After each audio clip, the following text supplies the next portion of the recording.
আসসালামু আলাইকুম। বাংলা সংবাদে আপনাকে স্বাগতম। আজকের সংবাদের শুরুতেই জানিয়ে দিব, ডিসেম্বর ধরেই জাতীয় নির্বাচনের প্রস্তুতি নিচ্ছে ইসি, জানালেন কমিশনার সানাউল্লাহ।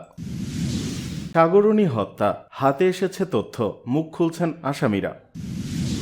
কোনো ডেভিল যেন রেহাই না পায়, হুঁশিয়ারি স্বরাষ্ট্র উপদেষ্টার। পরিকল্পিতভাবে ৯,০০০-এর বেশি বিডিআর সদস্যকে চাকরিচ্যুত করা হয়েছে, শহীদ মিনারের সমাবেশ। আওয়ামী লীগ নেতাকে ছাড়িয়ে নিতে পুলিশকে মারধর, স্বেচ্ছাসেবক দলনেতা আটক। নতুন কর্মসূচির ঘোষণা করল গণ অধিকার পরিষদ। ডিসেম্বর ধরেই জাতীয় নির্বাচনের প্রস্তুতি নিচ্ছে ইসি, জানালো কমিশনার সানাউল্লাহ। ডিসেম্বরে নির্বাচনের লক্ষ্য ধরে শুধু জাতীয় নির্বাচনের প্রস্তুতি নিচ্ছে নির্বাচন কমিশন ইসি। জাতীয় নির্বাচনের আগে কোনোভাবেই স্থানীয় সরকারের ভোট করা সম্ভব নয় বলে সাফ জানিয়ে দিয়েছে কমিশন। তবে সরকার চাইলে বাধ্য হয়েই জাতীয় নির্বাচনের আগে স্থানীয় সরকারের ভোট করবে সাংবিধানিক এই প্রতিষ্ঠানটি। কমিশন বলছে এখনো পর্যন্ত নির্বাচন নিয়ে কোনো চ্যালেঞ্জ দেখছে না। মঙ্গলবার রাজধানীর আগাগাঁয়ে নির্বাচন কমিশন ভবনে বৈঠক শেষে সংবাদ সম্মেলনে এসব কথা বলেন নির্বাচন কমিশনার আবুল ফজল মোহাম্মদ সানাউল্লাহ। তিনি বলেন, চলতি বছর ডিসেম্বর মাস ধরে জাতীয় সংসদ নির্বাচনের প্রস্তুতি নিচ্ছে নির্বাচন কমিশন। নির্বাচন নিয়ে কোনো চ্যালেঞ্জও দেখছে না কমিশন। জাতীয় নির্বাচন নাকি স্থানীয় সরকারের নির্বাচন, এ নিয়ে রাজনীতির মাঠে আলোচনা যখন তুঙ্গে, ঠিক তখনই নির্বাচন কমিশন জানিয়ে দিল তাদের বার্তা। কমিশনার সানাউল্লাহ বলেন, জাতীয় নির্বাচনের আগে কোনোভাবেই স্থানীয় সরকারের ভোট করা সম্ভব নয়, তবে সরকার চাইলে বাধ্য হয়ে জাতীয় নির্বাচনের আগে স্থানীয় সরকারের ভোট করবে কমিশন। এদিকে সাগররুনি হত্যা, হাতে এসেছে তথ্য, মুখ খুলছেন আসামিরা। সাংবাদিক দম্পতি সাগর সরোয়ার ও মেহেরুন রুনির হত্যা মামলায় বেশ কিছু তথ্য হাতে এসেছে।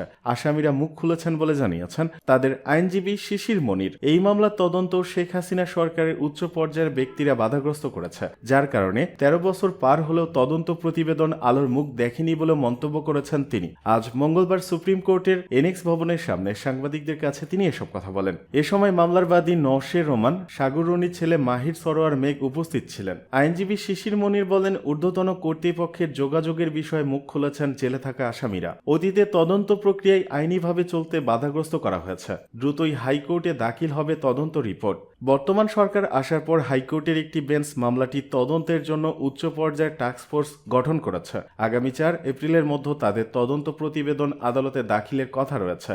গঠিত টাস্কফোর্সের সদস্যরা মামলার বাদী, আইনজীবী সহ সংশ্লিষ্টদের সঙ্গে কথা বলেছেন বলে জানিয়েছেন শিশির মনির। ২০১২ সালের ১১ ফেব্রুয়ারি ভোর রাতে রাজধানীর পশ্চিম রাজাবাজারের বাসায় নৃশংসভাবে খুন হন সাগররুনি সাংবাদিক দম্পতি। এ ঘটনায় মামলা দায়েরের পর ১৩ বছর পেরিয়ে গেলেও কোনো সুরাহা হয়নি। কবে নাগাদ মামলার তদন্ত শেষ হবে বলতে পারছেন না তদন্ত সংশ্লিষ্টরা।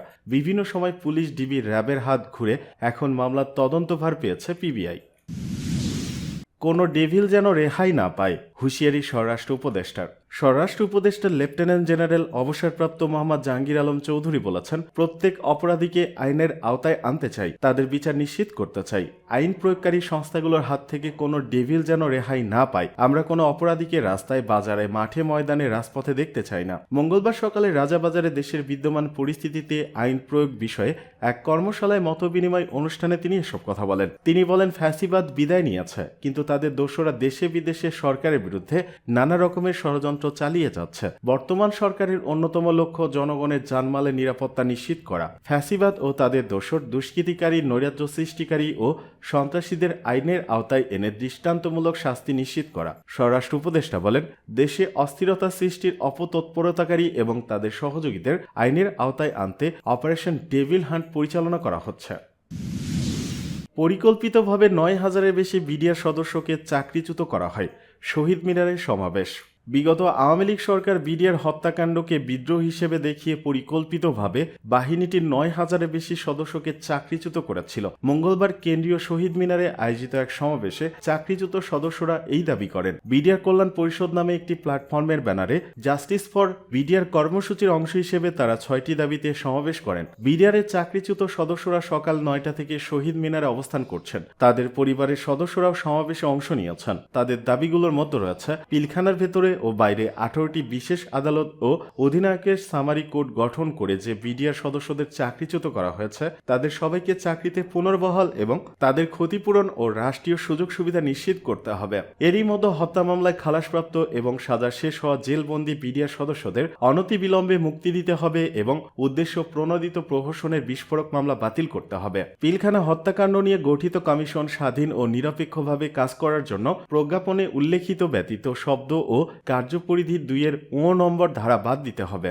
একই সঙ্গে স্বাধীন তদন্ত প্রতিবেদন সাপেক্ষে অন্যায়ভাবে দণ্ডিত সব প্রকার নিরপরাধ বিডিআর সদস্যদের মুক্তি দিতে হবে এবং পিলখানা হত্যাকাণ্ডের সঠিক কারণ উদ্ঘাটন, মূল ষড়যন্ত্রকারী হত্যাকারীদের চিহ্নিত করে দৃষ্টান্তমূলক শাস্তির আওতায় আনতে হবে। পিলখানা হত্যাকাণ্ডে শহীদ হওয়া 57 সেনা কর্মকর্তা, 10 জন বিডিআর সদস্য সহ সর্বমোট 74 জনের হত্যাকারীর বিচার নিশ্চিত করতে হবে।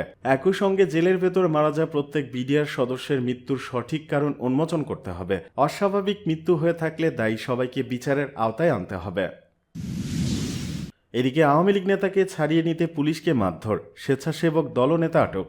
নরসিংদীর শিবপুরে এক আওয়ামী লীগ নেতাকে ছাড়িয়ে নিতে ব্যর্থ হয়ে থানায় ঢুকে কর্তব্যরত পুলিশ সদস্যকে মারধর করেছে স্বেচ্ছাসেবক দলের এক নেতা। পরে পুলিশ অভিযুক্তকে আটক করে। সোমবার রাত 10টার দিকে শিবপুর থানায় এই ঘটনা ঘটে। শিবপুর থানার ভারপ্রাপ্ত কর্মকর্তা আফজাল হোসেন বিষয়টি নিশ্চিত করেছেন। স্বেচ্ছাসেবক দলের ওই নেতার নাম আবিদ হাসান জজ মিয়া। তিনি উপজেলার পুবেরগাঁও এলাকার মজি মিয়ার ছেলে এবং শিবপুর উপজেলা স্বেচ্ছাসেবক দলের সদস্য সচিব। শিবপুর থানার পুলিশ বলছে, শিবপুর উপজেলার জয়নগরের ইউপি চেয়ারম্যান আওয়ামী লীগ নেতা ও একাধিক মামলার আসামি নাদিম সরকারকে গতকাল বিকেলে গ্রেপ্তার করে পুলিশ। খবর পেয়ে রাত 10টার দিকে উপজেলা স্বেচ্ছাসেবক দলের সদস্য সচিব জজ মিয়া দলবল নিয়ে থানায় আসেন। থানায় এসে হাজতখানায় ঢুকে নাদিম সরকারের সঙ্গে দেখা করতে চান জজ মিয়া। কর্তব্যরত পুলিশ সদস্য সবুজ মিয়া তাকে বাধা দিলে তিনি ক্ষিপ্ত হয়ে ওঠেন।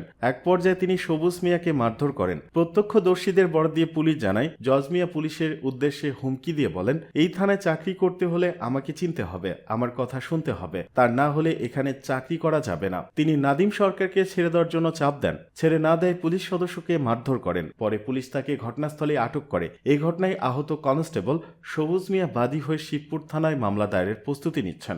স্থানীয় বাসিন্দা ও পুলিশের সদস্যরা জানান, আটক জজ মিয়া একজন পেশাদার সন্ত্রাসী। উপজেলা স্বেচ্ছাসেবক দলের সদস্য সচিব হওয়ার পর তার দৌরাত্ম্য আরও বেড়ে যায়। তার বিরুদ্ধে হত্যা, মাদক ও চাঁদাবাজি সহ একাধিক মামলা রয়েছে। শিবপুর থানার ভারপ্রাপ্ত কর্মকর্তা আফজাল হোসেন বলেন, থানায় এসে কর্তব্যরত পুলিশ সদস্যকে শারীরিকভাবে লাঞ্ছিত ও সরকারি কাজে বাধা দেওয়ার ঘটনায় তার বিরুদ্ধে মামলা দায়েরের প্রস্তুতি চলছে। আবিদের বিরুদ্ধে শিবপুর থানায় বিভিন্ন অপরাধ সংগঠনের অভিযোগে একাধিক মামলা রয়েছে। নতুন কর্মসূচি ঘোষণা করল গণ অধিকার পরিষদ।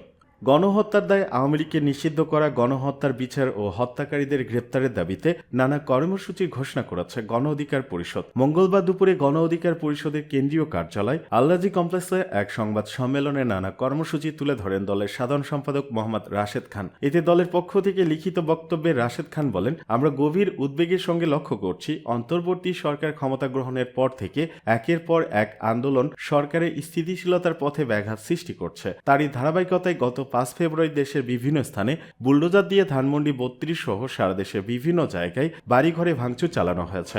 যেখানে ভাঙচুর চালানো হয়েছে সেখানে কোনো আওয়ামী লীগ নেই, অথচ সচিবালয়, পুলিশ, র্যাব, বিজিবি সহ প্রশাসন ও সরকারের সকল সেক্টরে আওয়ামী সুবিধাভোগীরা বহাল তবিয়তে রয়েছে। গণঅভ্যুত্থানের 6 মাস পরও সরকার ও আইন শৃঙ্খলা রক্ষাকারী বাহিনীর উপস্থিতিতে এই ধরনের ঘটনা সরকারের দুর্বলতার বহিঃপ্রকাশ ও সরকারকে চ্যালেঞ্জের মুখোমুখি ফেলানোর শামিল। এছাড়া গাজীপুরে বৈষম্য বিরোধী ছাত্র আন্দোলনের শিক্ষার্থীরা আক্রান্ত হওয়ার পরে অপারেশন ডেভিল হান্ট শুরু হয়েছে, কিন্তু আমরা এখনো সেনাবাহিনীর কাছে আশ্রয় নেওয়া 626 জনের অবস্থান সম্পর্কে জানি না। তিনি বলেন, বড় বড় ডেভিলরা পালিয়ে গেছে, তবে অপারেশন ডেভিল হান্টকে আমরা স্বাগত জানাই, কিন্তু এর মাধ্যমে যেন আওয়ামী লীগের সাধারণ ও নিরীহ কোনো কর্মী সমর্থক হয়রানির শিকার না হয়। শুধুমাত্র অপরাধীরাই যেন অপারেশন ডেভিল হান্টের অন্তর্ভুক্ত হয়। এছাড়া জনগণকে গণহত্যার বিচারের আরও বেশি সম্পৃক্ত করতে দেশব্যাপী আগামী 12 ফেব্রুয়ারি থেকে 18 ফেব্রুয়ারি পর্যন্ত লিফলেট বিতরণ ও গণসংযোগ করা হবে। এছাড়া 19 ফেব্রুয়ারি জেলায় জেলায় 5 দফা দাবিতে বিক্ষোভ সমাবেশ করা হবে।